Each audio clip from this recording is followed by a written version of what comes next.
ये पद्मिनी का महल, आज भी चित्तौड़ में जाओगे तो ऐसा एक महल बना हुआ है। इस महल को कहते हैं पद्मिनी का महल है। इसके जस्ट जो सामने था यहाँ पर, उस महल का नाम था रतन सिंह का महल। इसके जस्ट सामने यहाँ रतन सिंह का महल है, बड़ा ऊंचा महल यूं बना हुआ। रतन सिंह जी अपने महल के सबसे ऊपर वाले कक्ष में यहाँ बैठते थे, और इस कक्ष में जहाँ बैठते थे इधर पीछे की तरह एक खिड़की बताई गई है। जहाँ महल में बैठते थे वहाँ महल में आज भी खिड़की है, खिड़की बताई गई। और खिड़की से ये इधर मान लो कभी रानी साहब बाहर आते थे तो ये रानी साहब को देख लेते थे, झलक हाय हेलो कर देते थे। और तो क्यों देखते होंगे, रानी साहब को देखना कोई अपराध तो है नहीं। अपराध है क्या? अपराध तो है दूसरों को देखना। इधर चारों तरफ पानी है, तो पानी है तो अंदर आ जा नहीं सकते थे कोई भी। तो राजा साहब को जब भी आना जाना होता था तो इनके अंडरग्राउंड रास्ता बना हुआ था, इस महल से इस महल की तरह अंदर ऐसे रास्ता था यूँ। ये राजा साहब आ सकते थे, दासियां आ सकती थी, बाकी किसी को आने की इसमें अनुमति नहीं थी। रानी पद्मिनी यहाँ पर रहती थी। अब आगे इनमें कुछ चीज़ें और आप देखो।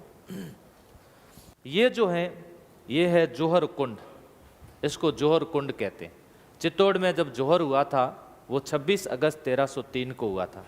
इस जौहर कुंड में आप ये जो दरवाज़ा देख रहे हो, इस दरवाजे से रानियां अंदर घुसती थी, यहाँ एंट्री होती थी। बैक जाने का कोई रास्ता नहीं था। इस जौहर कुंड में और कोई दूसरा रास्ता नहीं है जिससे बाहर निकल जाए। ऐसा नहीं कि इधर से एंट्री की और सामने से निकल जाओ, जौहर हो गया तो कहाँ हो गया, ऐसा नहीं हो सकता। इसमें एंट्री का रास्ता था, पीछे से दरवाजा बंद कर देते थे। विश्वसनीय व्यक्ति होता था जिसके पास में ऐसे अधिकार होते थे, वो कहता था कि राजा साहब ने अनुमति दे दी, अब जोर शुरू किया जाए। जो मुख्य रानी होती थी मैन, वो जौहर कुंड के अंदर पहले छलांग लगाती थी, जय माँ भवानी का नाम लेकर के, एकलिंग जी का नाम लेकर के, जिसका भी नाम ले वो नाम लेकर के इसके अंदर छलांग लगा देती थी। ये पूरा बड़ा जौहर कुंड होता था। और ऐसा बताते हैं कि 1500 1500 1600 1600 रानियों ने एक साथ जौहर किया। आप सोचो वो बात, कल्पना करो कि हम जब एक व्यक्ति का दाह संस्कार करते हैं कितना टाइम लगता है, होता लगता नहीं लगता। अब 1500 1500 1600 रानियां एक साथ जौहर कर रही हैं। आखिर ऐसा क्यों कर रही हैं? ये इसलिए कर रही हैं कि ये अपने चरित्र की रक्षा करना चाहती है, ये अपने सतीत्व की रक्षा करना चाहती है, ये चित्तौड़ की मान मर्यादा की रक्षा करना चाहती है, ये घर की इज्जत की रक्षा करना चाहती है। ये इसीलिए तो कर रही है, या और कोई कारण है बताओ?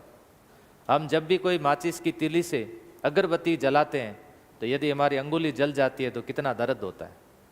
आप सोचो कि वो खेलती कूदती हंसती और एक अच्छे से राजघराने में रहने वाली रानी वो आग के अंदर कूद जाए तो दर्द नहीं होगा?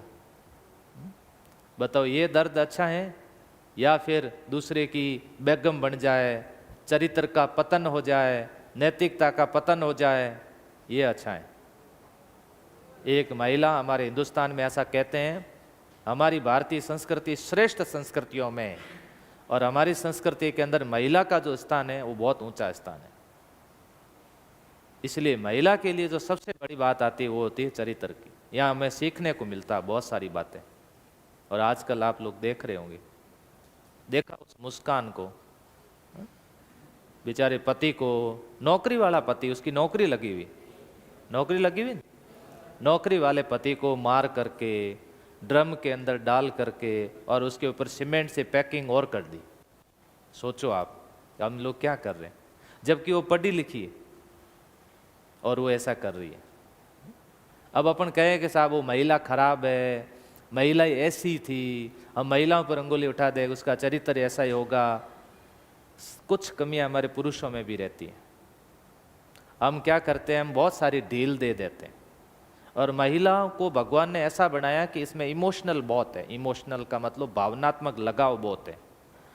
मनोविज्ञान ये कहता है कि जब भी कभी इमोशन हावी हो जाए ना, उस दिन रिश्ते नाते सब जीरो हो जाएंगे। जिस व्यक्ति में इमोशन हावी हो जाए, तो महिलाएं इमोशनली बहुत है, तो इमोशनली महिलाएं अटैच जल्दी हो जाती है। महिलाओं को अगर खाली जगह मिल गई, मान लो पति ने बात नहीं करता है, पति उससे दूरियां बना के रखता है, पति उससे झगड़ा करता है, जो दूसरा कोई मीठी बात करेगा तो उसके प्रति उसका लगाव हो जाएगा। तो बताओ ये कमी पुरुषों की नहीं है क्या? ये बहुत बड़ी कमी पुरुषों की भी। दो तरह से देखना पड़ता है। फिर वो लोग पता नहीं क्या क्या कमेंट करते हैं कि सौरभ तो इतना अच्छा था, ये लंगूर कैसे पसंद आ गया। सही है ना? फिर ये चीज़ें लंगूर उंगूरू देखी नहीं जाएगी, तो भावनात्मक इन चीज़ों को नहीं देखा जाएगा। तो ऐसी स्थिति के अंदर आजकल आप देखा एक नया ट्रेंड चला है, मैं ऐसा देख रहा हूँ शादी ब्याह के अंदर डीजे, हल्दी, चला नहीं चला, हल्दी की रस्म, और वो लड़के की शादी होती है, वो अपने हल्दी की रस्म पर अपने यार दोस्तों को बुलाता है, आ जाओ जल्दी, आज हमारे है हल्दी। और उसके दोस्त वगैरह घर के अंदर बैठे होते हैं।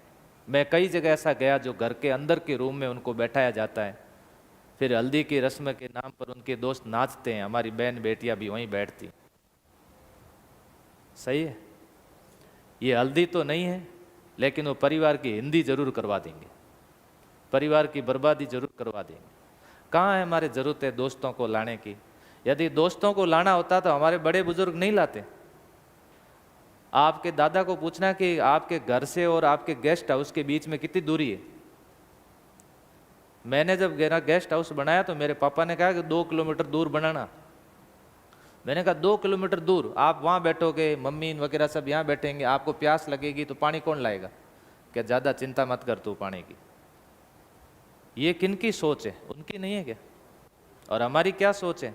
आजा आजा, अंदर आजा, अंदर वाले रूम में आजा, अपन हल्दी करते हैं, करते नहीं करते? और फिर शाम को गाना लगेगा और उसके अंदर वो डांस होगा उनका,